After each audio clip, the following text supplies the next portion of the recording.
Trebamo voljeti svoj maternji jezik tako što ćemo ga koristiti i čuvati. Maternji jezik treba da se prenosi generacijama posle nas. Također možemo znati i dosta drugih jezika, ali naš maternji jezik treba da ostane glavni. U našoj zemlji u upotrebi su 3 standardna jezika: bosanski, hrvatski i srpski jezik.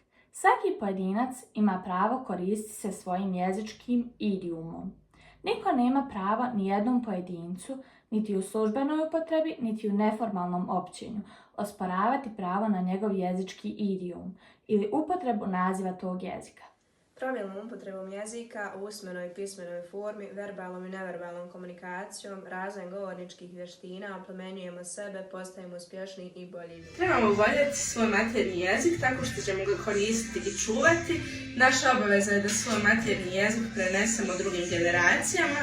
Možemo voljeti i koristiti ostale jezike, ali nijedan jezik nije kao maternji jezik. Postojimo samo onda kad imamo svoj jezik, a njegova ljepota i snaga riječi dobija potpuni značaj tek u dodiru s drugim jezicima i kulturama. To je cijelo bogatstvo koje baštinimo u svojoj kulturno-jezičkoj tradiciji, koju trebamo znati da bismo je mogli pokazivati drugima i ostaviti budućim generacijama.